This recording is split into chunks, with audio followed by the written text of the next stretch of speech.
गोबीला बघून नाक मुरडणारे आज मागून मागून गोबी खातील अशी आज भाजी बनवणार आहोत आपण गोबीची। आणि गोबी मी कशी चिरलेली आहे तर ती पण मी तुम्हाला दाखवणार आहे। गोबी सहसा आपल्याला चिरता येत नाही कारण त्याची पानं आपल्याला हातातून सुटून जातात, म्हणून आपल्याला बरोबर बारीक अशी चिरता येत नाही। तर तुम्हाला ती ट्रिक सुद्धा ह्या व्हिडिओमध्ये बघता येणार आहे।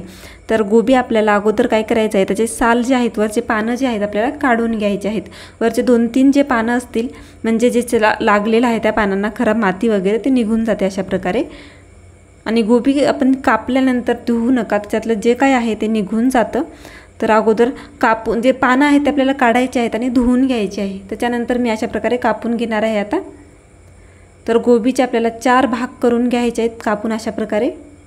त्याचं देठ काढू नका, देठ तसंच ठेवा, म्हणजे कापताना जे आहे त्याचे जे पाकळ्या आहेत सुटणार नाहीत, त्याचे पानं आहेत ते बाजूला होणार नाहीत, धरून राहतं ते देठ। तर अशा प्रकारे 4 भागामध्ये मी गोबी कापून घेतलेली आहे। आता आपल्याला कापून घ्यायचं आहे, म्हणजेच खिसून घ्यायचं आहे। ज्या आपण खिसणीने चिप्स काढतो ना ती खिसणी घ्यायची आपल्याला आणि त्याच्याने अशा प्रकारे खिसायची आहे गोबी। तर पूर्ण गोबी खिसायची आहे, खिसून आपल्याला बारीक अशी जसं आपल्याला पाहिजे तशी आपल्या कापूनही एवढी बारीक होणार नाही तेवढी खिसून इतकी छान अशी खिसल्या जाते आणि खूप छान अशी गोबी होते। तर पाहू शकता मी इथे सगळी जी गोबी आहे एकदम हलक्या हाताने खिसलं तरी खिसते, काही प्रेस वगैरे आपल्याला प्रेशर द्यायची गरज नाही। तर एवढी गोबी मी खिसून घेतलेली आहे आणि बाकी 2 पण मी खिसून घेणार आहे। तर सगळी गोबी आता मी इथे खिसून घेतली, पाहू शकता किती बारीक बारीक अशी, जसं काय कापलंय बारीक बारीक असंच वाटतंय। त्याच एकाच साईजमध्ये छान अशी खिसल्या गेली आहे। तर आता गोबी रेडी झालेली आहे आपली। आता इथे आपण काही मसाला वाटून घेऊयात। तर हिरव्या मिरच्या घेतलेल्या आहेत 2 मी, त्याच्यानंतर धने घ्यायचेत 1 चमचा, जिरे घ्यायचेत 1 चमचा आणि लसूण घ्यायचा आहे 10 ते 12 पाकळ्या। तर माझा बारीक बारीक लसूण आहे, छोट्या छोट्या पाकळ्या आहेत म्हणून मी 10 ते 12 घेतलेले आहेत। तुमच्या मोठ्या असतील तर 4 ते 5 घेतलं तरी चालेल। हे गावरान लसूण आहे म्हणून या बारीक बारीक पाकळ्या आहेत। आता छान आपल्याला ठेचून घ्यायचा आहे हा मसाला।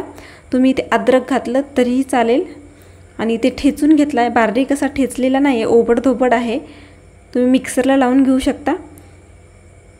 त्याच्यानंतर आता आपल्याला एक कढई घेतलेली आहे, मी गॅसवर एक कढई ठेवलेली आहे, त्याच्यामध्ये आपल्याला टाकायचं आहे पत्तागोबी।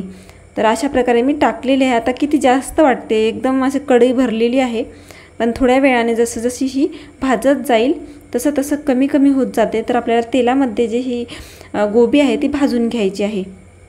तर अशा प्रकारे मी हलवत, आपल्याला थोड्या वेळाने हलवत राहायचं आहे, सारखं हलवू नका, म्हणजे जे खालची आहे थोडंसं भाजलं जाईल। मग आपण अजून थोड्या वेळाने हलवूयात आणि वरची साईड खालची साईड वरी करूयात, म्हणजे अजून खालची भाजल्या जाईल। अशा प्रकारे आपल्याला सगळी जी गोबी आहे भाजून घ्यायचं आहे। तर थोडा वेळ हलवून मी थोडा वेळ असंच भाजू दिलं। त्याच्यानंतर पाहू शकताय गोबी जी आहे किती कमी झालेली आहे। तर थोडा वेळ आता असंच आपल्याला ठेवायचं आहे, त्याच्यानंतर अजून थोडा वेळानं हलवायचं आहे। तर पाहू शकताय गोबी जी आहे पूर्ण अर्धी साईज झालेली आहे आणि मस्त भाजल्या गेलेली आहे। तर अशा प्रकारे आपल्याला भाजून घ्यायची आहे। त्याच्यानंतर गोबी मी साईडला काढून ठेवलेली आहे भाजलेली आणि त्याच कढईत मी अजून तेल घालते। तेल गरम झाल्यानंतर आपल्याला जे आपण साईडला मिरची, धने, जिरे, लसूण वाटून ठेवला होता ना ते टाकायचं आहे आणि छान तेलामध्ये परतवून घ्यायचं आहे। तेलामध्ये हे छान परतल्या गेलेलं आहे, पाहू शकताय तुम्ही। त्याच्यानंतर मी ते एक कांदा अशा प्रकारे मोठ्या मोठ्या आकाराचा स्लाइस करून घेतलाय, तो टाकून द्यायचा आपल्याला आतमध्ये आणि तोही छान असा परतवून घ्यायचा आहे। तर कांद्याचा कलर पिंकिश होजेपर्यंत आपल्याला छान तळून घ्यायचा आहे तेलामध्ये। तर कांदा छान कढला गेला आहे, पाहू शकता एकदम मऊ झालेला आहे। त्याच्यानंतर आपल्याला एक टोमॅटो टाकायचा आहे याच्यामध्ये। टोमॅटो ऑप्शनल आहे, आवडत असेल तर नक्की टाका, नाही आवडेल तरी नाही टाकलं तरीही चालेल, पण टोमॅटोने चव खूप मस्त येते। तर इथे एक टोमॅटो टाकला आहे मी अशा प्रकारे कापून, मोठा मोठा टोमॅटो चिरलेला आहे मी। त्याच्यानंतर टोमॅटो पण छान आपल्याला तेलात परतवून घ्यायचा आहे आणि टोमॅटो पण शिजलेला आहे, पाहू शकताय मस्त असा बारीक बारीक झालेला आहे। त्याच्यानंतर 1 चमचा किचन किंग मसाला टाकते, अर्धा चमचा अथर्व मसाला टाकते आणि अर्धा चमचा काळा मसाला टाकते आणि अर्धा चमचा आपल्याला हळद पावडर टाकायची आहे आणि पूर्ण मसाले तेलामध्ये परतवून घ्यायचे आहेत. मिरची इथे टाकायची नाही, कारण आपण मिरची अगोदरच खलबत्त्यात ठेचून टाकलेली आहे. तुम्हाला जर अजून तिखट पाहिजे असेल तर तुम्ही वापरू शकता. तर आता मी छान मिक्स करून घेतलेले आहे पूर्ण मसाले. आता आपल्याला टाकायचे आहेत गोबी. तर भाजून ठेवलेली आपण साईडला गोबी ह्याच्यामध्ये टाकून देऊयात अशा प्रकारे. आणि पूर्ण मसाले ह्या गोबीला लावून घ्यायचे आहेत. तर अशा प्रकारे पूर्ण मिक्स करत राहायचं आहे आपल्याला.